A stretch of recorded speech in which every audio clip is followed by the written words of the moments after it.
good morning, or perhaps here in Wildwood it's good evening. It's nice to be able to respond to Pastor Atwood's request to share a few things about our ministry here in Iron City, Tennessee, called the Butler Creek Health Education Center. I've been so pressed for time, I haven't really had a lot of time to devote to a video, but I did have a part of a class that we taught this morning. I think it covers some of the high points of the building of our health center. So may the Lord bless all of you, give you a good Sabbath, and just give you a short sampling of some of the miracles that God has wrought since we've been in this place for 22 years. God bless all of you, and may the Lord continue to fill your hearts with His joy. I wonder where that is. Sunshine. That's Ryan's house. There's a better picture. I got to really talk fast and make long story short. It's not going to work. Yeah, it's a long story. Wildwood Hospital chose this place. That was the price tag, $379,000.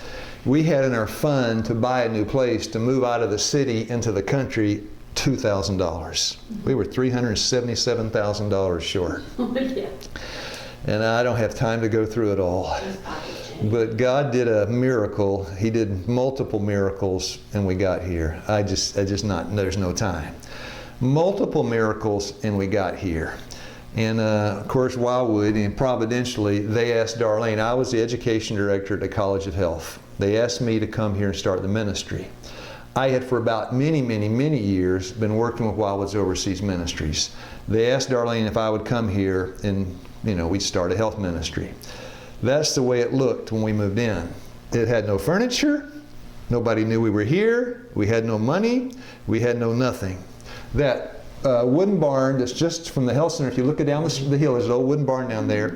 I pulled off about 5 or 6 boards, built a table, went to Dollar Tree, bought 2 green plastic chairs, sat down and said, Lord have mercy. We got no money. Nobody knows we're here. We got no furniture. We got nothing except an invitation to start a health ministry in the middle of nowhere. Now, that was our home. We lived up in that attic, Ryan, for 2 years. Now, law number 1, if you want home to prosper, you leave home. We're leaving. So, I continued working in these are the jungles of Southeast Asia. The thing to do, if you want to work at home to prosper, is you leave home. So this is the island of Luzon. This is the northern part. This is how they mix concrete there. This is how you get your lumber. You call a guy to come out with a chainsaw wearing flip-flops, and he cuts the coconut trees. And you dig everything with a shovel. Now, I look 100 years old in this picture, but I felt 200 years old. You should not be clearing the jungles when you're my age. So this is where we were, and this is had some volunteers coming to help us. So if you see some Oriental guys, some American guys, they were coming to help build. Guess what we're building there? The Wildwood International School of Health Education. But wait a minute, you didn't have one here. And you go there to build one. It will help them. There's a way to get one here is to what? Build one there. Nobody believes this. This Korean guy that came to help, they got the monsoon rains, pouring down rain. And so Rodney Bowes, some of you know Rodney, he's one of the vice presidents in ASI today. And they're building. That's how you mix concrete. And this guy's laying the block. And I'm just going through very quickly. And so the health center is going up in the jungle, right? Mm-hmm. And that's about the last picture I have of it. Then we went back where? Home. No health center at home. And I got a call from some Amish men. And they said, we want to come down and build you a health center in 2.5 days.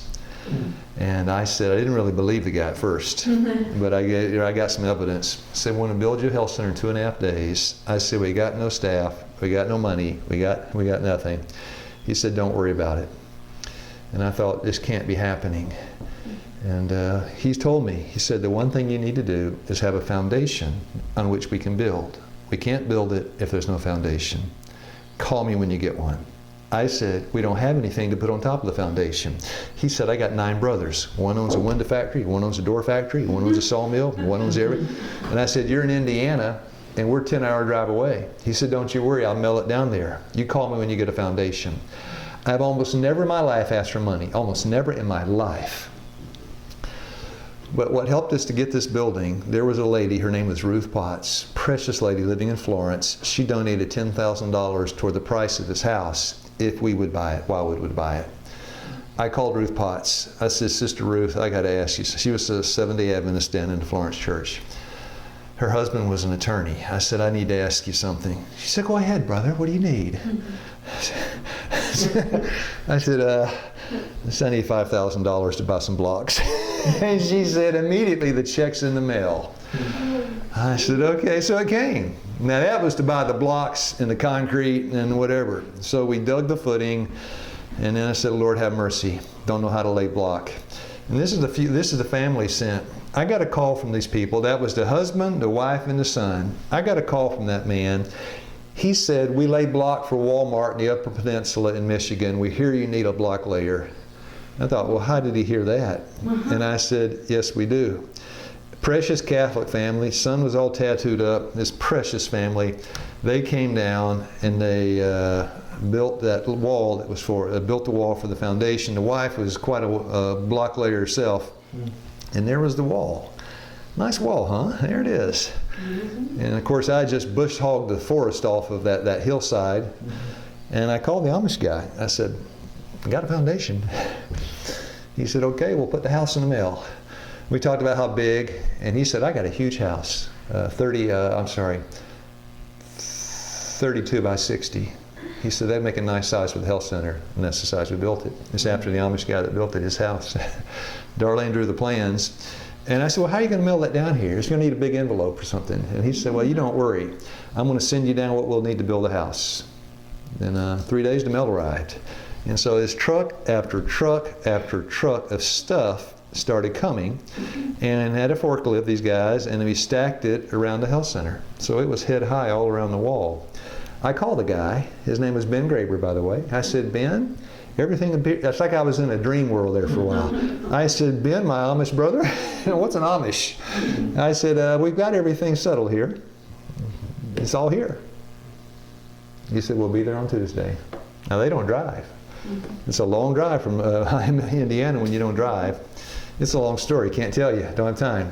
So I got up on the road. There was no driveway. It was a mud hole with a concrete thing. He said 5 o'clock on Tuesday we'll be there. We got two groups. There's some old men we're sending, we got some young men. I was up on the road at 5 o'clock and a van pulled up. The door opened. I said, morning fellas, how you doing? And a bunch of children walked right past me. I looked around for their parents, and they got their little tool belts on, and God sent Amish children to build that health center in 2.5 days. Now, 65:24, I had to stick that on there, right? Yeah, this is the 1 Samuel chapter 7, verse 12, the Ebenezer, right? This is my Ebenezer, that health center over there. You look at it, you don't see anything. I look at it, I see a 5-star miracle. I can give them to you all day long. I've seen hundreds here. But you have to play the game to see the miracle, because you don't see a miracle unless you take a risk, and there is no risk outside the game. There is no risk. By the way, you want to read something interesting? Search The Game of Life from Mrs. White, and you read all the times when she says it, how she uses that phrase. Of course, the Amish people were learning to build since they were just young tykes. And when those guys got here, then the old guys rolled up, and the band later, 20 minutes later, this is the oldest of the old guy, was 31 years old. Wow. Yeah, that was it. I got to be very good friends with that man. A year later, I went and stayed in his home, and they invited me to hold meetings in the Amish community. It was in a different house every night, and I stayed in his home. So these are the guys, and this is the inside. I was just handing them boards and talking to them. At night, they wanted to study the Bible. We did. And they brought now the guys that are clean shaven aren't married. If you're married, you can't shave. And so the guys that were older, they came, they were young, but they had children, many children. And they brought their children with them. And this is I see these things, and it's got hundreds of things to say. I mentioned one time about a prayer book in the basement, and the guy reading from the prayer book, that's the guy in the blue shirt, Lester Graber. A dear friend of mine, dear friend. And so the walls are going up. This is how it looked at the end of the first day. First day, yeah. Now there were 12 of them, and they were all builders. They didn't work together, but still they were all builders. They went to the same church, they're all Amish, in little churches. They knew each other. And so we started the second day, and and by the way, they had a rule, don't take our picture. So I had to sneak around. I have to get that. I'm sorry. Can I take your picture? No. That's why you don't see too many close-ups. So this is kind of the end of the second day, and the walls are up. And I think somewhere around the roof's about to go on at the end of the second day. So the third day came. No time to tell you. There's so many things. Third day came, and basically it was shingling the roof. There 12 of them. It goes on pretty fast when you shingle 12 people. And then they put the windows in, and they put the doors on, and then and that's about, not quite, that's almost how it looked when they left, except they had windows and doors. They put the lock on, locked it. He gave me the keys. This is Darlene. You say, what was she doing with the women and the children? What do you think she was doing? Ministry. In what way? Cooking. Cooking. Show them how to make bread. They were big on lard pies. Darlene was big on oat pies. And there they were. Some of the wives, they're making bread. That's bread on the table. How to make homemade bread without lard, right? That's sunshine. They have cooking classes going. I got to just tell you one. The clock says shut up. I can't shut up on this one. This is just one little one. This is the guy, Ben Graber, who arranged it all. And by the way, I told him, I warned him, we had no money. He said, don't worry about it. He brought all this stuff down here. We had no money. And I knew 2.5 days. He's and I went up to him. I said, Ben, I said, wait a minute. And the guy gave me $16,000. Now, the total bill for this materials at a huge discount was $35,000. I said, somebody gave me $16,000. And he said, I'll send you a bill for the rest. And then the last day, this is kind of the last day, we had $500 in the bank at that time. I mean, emergencies. I went and got it out. And I said, look, this is all we got. I said, this is not for the building thing, but can you give it to like a widow up there? House burns down or something, you give it to something. This is a donation for your church, your family. He looked, he said, you need it worse than we do. Those guys made a lot of money up there. He said, you need it worse than I do. The guy's house is the house size of our health center. Yeah. And they don't have electricity. Now these were Christian, by the way. They believe the Bible. We studied the Bible. Zealous Christians. I said, Ben, don't you believe in God? Don't you believe God can give it back if we need it? I had him right. He had to, and I said, here, God can send it right back if we need it. As I put it in his hand, boom. The guy walked up, the guy that drove him, his name was Lemuel Vega, tapped on my shoulder and handed me an envelope. As I put it in his hand, I took an envelope from Lemuel Vega. He said, this is from the guy I stayed with the next year. Opened the thing up. Guess what was inside? Now, I looked at Ben. As I opened it, I said, I wonder what's inside. I said, guess what's inside, Ben? He said, not $500. There was $500 in that envelope as a donation. And I said, didn't take God long to give it back. Now, most people, this doesn't faze at all. But these are the rules of the game. You walk by 2 Corinthians 5:7, faith and not by sight. If it's all about you, you'll never go anywhere. You'll never get off the ground. It's got to be about somebody else other than you. It's more blessed to what? Give than to receive. Pull a Bethesda, you throw them in first. You leave home if you want home to prosper. It can't be thinking about you. Am I there? No. But I want to be. Come into the game, right? So this is when they're getting ready to leave, and I thought I got to stick this verse on top. Now, it was another 1.5 years before we got electricity and the floors and the cabinets, but the Amish people came back, 300 of them for 1.5 years. And by the way, they got home, sent me the bill. The bill was for $35,000 minus the $16,000 on the bottom. It said stamped in red, paid in full, your friends the Amish. Didn't cost us 1 penny. Then they came back the first time. I thought it was over.